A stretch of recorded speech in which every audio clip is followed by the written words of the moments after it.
Hello, everyone. Welcome back to another one of our Marvel Bible studies. Today we're going to be discussing Thor 2, The Dark World. If you could join me in the book of James, chapter 3, verses 13 through 18, James says, "Who is wise and understanding among you?" Now, understand, wise doesn't just mean you know a lot. It means you know what to do with what you know. "Let him show by good conduct that his works are done in meekness of wisdom." Notice, not good intentions, good conduct. "But if you have bitter envy and self-seeking in your hearts, do not boast or lie against the truth.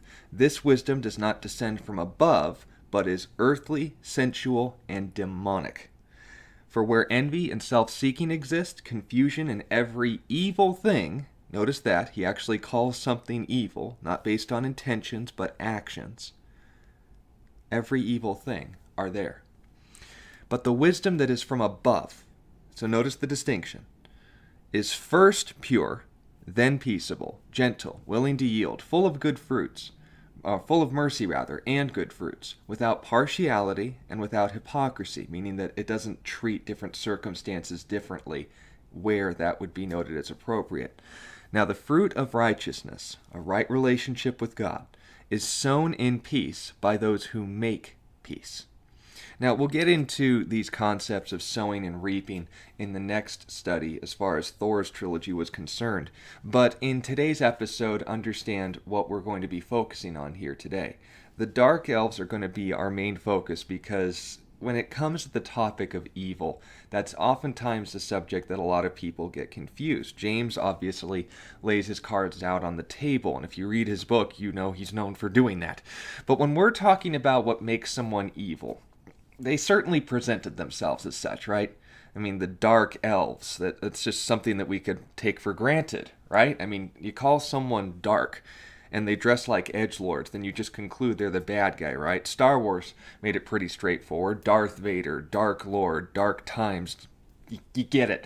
But unfortunately, from a biblical worldview, that is wrong. We can't call something evil by appearances because according to 2 Corinthians 11:14 through 15, that's Satan's specialty.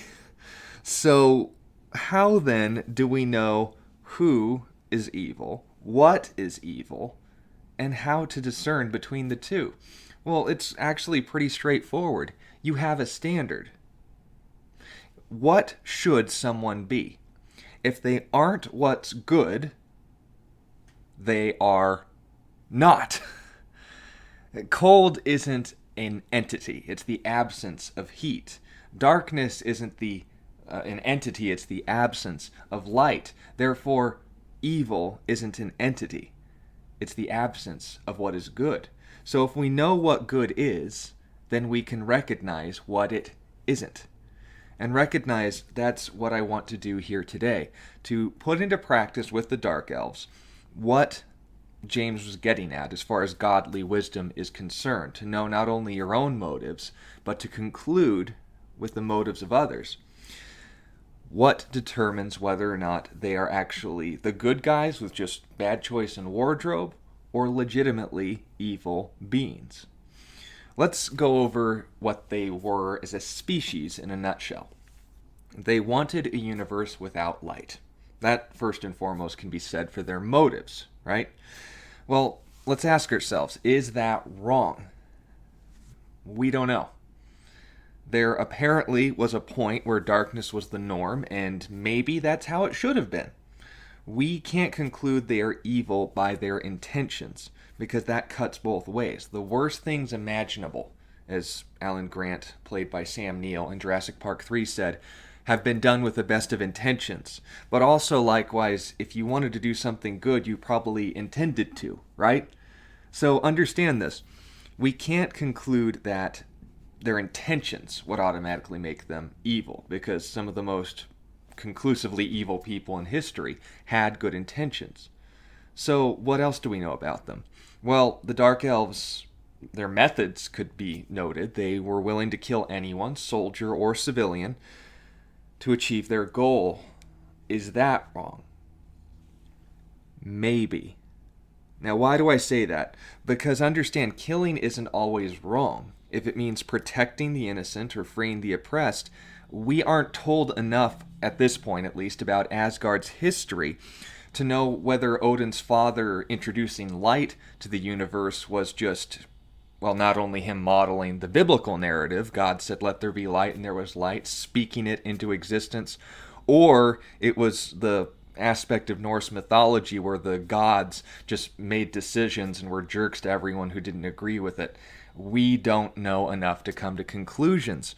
So we ultimately can't decide based off of, right, the motives or the actions. We need the morality. We need to know at the foundation what ultimately would make them modeling God's character good or not modeling God's character, therefore bad. That foundation is where we need to start. And ultimately, where can that be most clearly seen? At their end. Where did it ultimately get the Dark Elves as a race with their motives, their goals, and their methods? It ultimately destroyed them as they were trying to destroy others. Is that wrong? Absolutely. And that's the whole point in all of this. Sincerity is a worthless virtue if it's not invested in truth. You could be so sincere in your belief that you're willing to not only lay down your life, but the lives of those around you to do it. But that doesn't make it right. You need to understand that if we can make any distinction between what is good and what isn't, we need an object to judge that based off of. If I'm going to call something up, then I can say conclusively what is down, what is left, and what is right. But on the other hand, if I can't decide on what is up, if we can't establish that rule, then there is no such thing as direction. It's just a matter of personal opinion. And that's why we can't stress this enough. If I say that there's subjective morality, it's just based on the individual, if I'm making right and wrong an opinion, morality has officially been made non-existent. It's been reduced to an opinion that doesn't affect anyone but me. And we don't function like that as human beings. We may speak like that if we're the secular humanist or the atheist. But understand this, we can't live like that. We can recognize that there not only is a right and wrong in this world, but also can't seem to find, catch this, where that perfect example is. Because even then, if I say, well, morality is self-determined, then I say, are you perfect then, by your own standard? And the honest person would say no. So they recognize that there is a good beyond themselves, and yet consider good something that can't be enjoyed, experienced, or enforced apart from themselves. Notice the conflict. So when we're talking about these things, and if I'm going too fast, that's what the comment sections are for, but understand the point that I'm making here. Being willing to lay down your life isn't good unless it follows a pattern. And if that pattern is the objective standard for what is good, if we are basically laying out on a chart, this is good, this isn't, and laying down my life on this side of the category is in fact good, it isn't because laying down your life is good, that's just an action. Just like with violence, right? There's motive and morality that need to be assessed as to whether or not I violently stopped a mugging or I violently caused a mugging. One is right, one is wrong. How do we know which is which? Catch it. When we're talking about these things, we're not only calling this idea of morality something that needs to be based on an object, and then from that we can say whether something is good or not, but we as Christians actually have the object. God himself stepped into a moment of history to not only show us what good is, but also understand this, to make a distinction between himself and what is actually evil. Two verses I want you guys to look at. Matthew chapter 7, verses 15 through 20, where Jesus said, "Beware false prophets," people who claim to be speaking for God but aren't, "who come to you in sheep's clothing." They look like the good guys, right? "But inwardly they are ravenous wolves. You will know them by their fruits, what naturally comes out of them. Do men gather grapes from thorn bushes or figs from thistles? Even so, every good tree bears good fruit, and a bad tree bears bad fruit. A good tree cannot bear bad fruit, nor can a bad tree bear good fruit.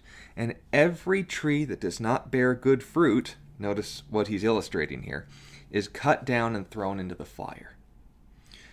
Therefore, with all this being said, by their fruits you shall know them. The people who claim to be good guys but aren't, God will handle. The people who are good will show you naturally over time. And where is this fruit ultimately seen? How do we judge what is a good fruit and what is a bad fruit? I can't say what a bad orange is unless I actually know what an orange should look like. And even then, if I say it's a close enough orange, I'm saying it's getting closer to the good orange, aren't I? And that's where Jesus makes this comparison. John chapter 10 and verse 10. The thief does not come except to steal, kill, and destroy. Now notice Jesus doesn't use Satan's name here. He just says someone who isn't him. A thief. Someone with ulterior motives towards you. He does not come except to steal, kill, and destroy. I have come that they may have life and may have it more abundantly. So if the foundation, the definition, the origin of what is good is not only a life giver, but a life fulfiller, I then have to make the comparison. What fruit, the natural result over time, was produced from the work of the Dark Elves? Not restoration, not life, not even peace. They brought death to everyone, including themselves. So catch this. When the giver of life is compared to those who can only be described as and function as bringers of death, who's the good guy? Not the Dark Elves. And because we know who good is, we can actually say how. They remained who they were until the fruit allowed us to come to a conclusion. Loki was still a liar. Thor was still a protector of those he loved. And the Dark Elves were still dead. That's where they started, that's where they finished. So catch this. Which would you rather be? Who would you rather follow? Because after all, and bringing the illustration back home, Jesus is still alive. Thank you for your time in listening to this study. If you have sincere questions, ask them. If you'd like to encourage the ministry, do so. But most importantly, if you know someone who would benefit from hearing this study, maybe not like the movie, but would benefit from hearing this message, please share it with anyone you feel would be blessed by it. Thank you for your time. Remember that Jesus loves you, and he has more good for you than anything else in this world could have to offer. Because after all, if you want something good, why not go to its source?